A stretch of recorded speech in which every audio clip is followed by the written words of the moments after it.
Everyone, welcome और welcome back to my channel. दोस्तों, आज की इस वीडियो में हम सुप्रीम कोर्ट के अहम फैसले को डिस्कस करने वाले हैं, जो कि आधार कार्ड के रिगार्डिंग है। तो ऐसी कौन कौन सी जगह है जहाँ पे आधार कार्ड को वैलिड माना जाएगा और ऐसी कौन कौन सी जगह है जहाँ पे आधार कार्ड को अनकॉन्स्टिट्यूशनल माना जाएगा। क्या आधार कार्ड के ऊपर लिखी डेट ऑफ बर्थ को वैलिड माना जा सकता है? क्या आधार कार्ड पर लिखी हुई उम्र से व्यक्ति की असली उम्र का पता लगाया जा सकता है? तो यही सब हम आज इस वीडियो में डिस्कस करने वाले हैं, तो वीडियो में अंत तक बने रहिएगा।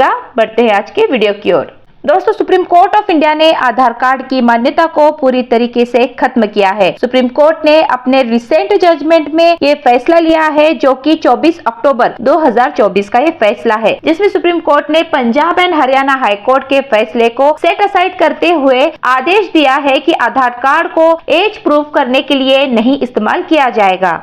केस का नाम है Saroj and others versus IFFCO Tokyo general insurance company and others. तो इस केस में होता यह है कि कृष्ण नाम का एक व्यक्ति था, जिसके एक्सीडेंट में मृत्यु हो जाती है। कृष्ण के मृत्यु के बाद उसकी पत्नी और बच्चे इंश्योरेंस क्लेम करते हैं, जिसके लिए वो मोटर एक्सीडेंट क्लेम ट्रिब्यूनल यानी MACT के पास जाते हैं, जिसके बाद MACT 19,35,400 अमाउंट एज पर कंपनसेशन पास कर देती है, क्योंकि पत्नी के हस्बैंड की एज स्कूल लिविंग सर्टिफिकेट के अकॉर्डिंग 45 इयर्स की हो रही थी। मृत व्यक्ति के जो बच्चे थे वो माइनर थे, जिसकी वजह से इंश्योरेंस कंपनी को ये आदेश दिया जाता है कि आप इस अमाउंट को सेविंग अकाउंट में ट्रांसफर करें, जब तक कि मृत व्यक्ति के बच्चे मेजर ना हो जाए, 18 इयर्स के ना हो जाए, तब तक के लिए उसको सेविंग अकाउंट्स में ट्रांसफर करने का आदेश दिया जाता है। लेकिन इंश्योरेंस कंपनी ऐसा नहीं करती है। Insurance company Punjab and Haryana high court में अपील करती है, जहाँ पे कंपनी वालों का ये कहना था कि मृत व्यक्ति की उम्र 47 इयर्स की है। उस हिसाब से जो कंपनसेशन की अमाउंट है वो 9,22,336 रुपए होती है, 19 लाख नहीं होती है। हाई कोर्ट में फैसला इंश्योरेंस कंपनी की ओर से आता है।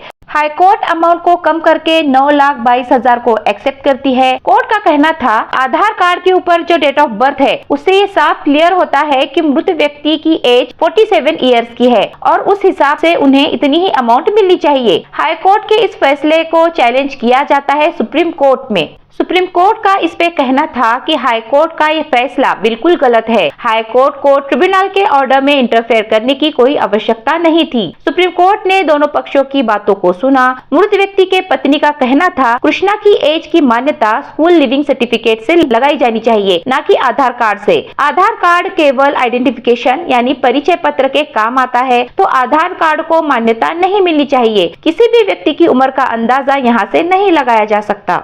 आधार कार्ड से कृष्णा की एज 47 इयर्स की हो रही थी और स्कूल लिविंग सर्टिफिकेट से 45 इयर्स की एज हो रही थी, जिसकी वजह से कंपनसेशन की अमाउंट को कम करने की डिमांड की जा रही थी। लेकिन सुप्रीम कोर्ट अपने अंतिम फैसले में दो क्वेश्चंस को कंसीडर करती है। पहला, हाई कोर्ट का जो डिसीजन है आधार कार्ड को वैलिड मानने का एज की मान्यता के लिए, तो स्कूल लिविंग सर्टिफिकेट और आधार कार्ड इसमें से किसको अथॉरिटेटिव माना जाना चाहिए, और दूसरा, हाई कोर्ट ने कंपनसेशन को घटा के सही किया है या नहीं।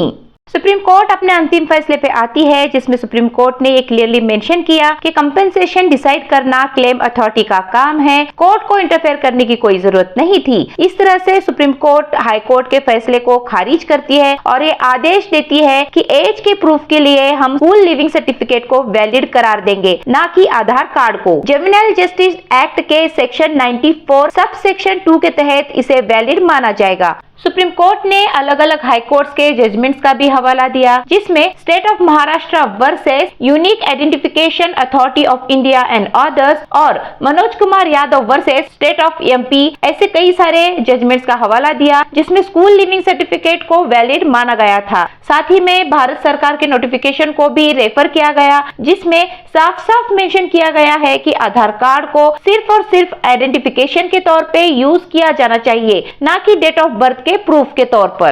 तो दोस्तों, ये था सुप्रीम कोर्ट का अहम फैसला, जिसमें सुप्रीम कोर्ट ऑफ इंडिया ने आधार कार्ड के मान्यता को खत्म किया और एज प्रूफ के लिए स्कूल लिविंग सर्टिफिकेट को वैलिड माना गया है। तो दोस्तों, जजमेंट की लिंक आपको डिस्क्रिप्शन में प्रोवाइड की जा रही है, जरूर चेकआउट कीजिए।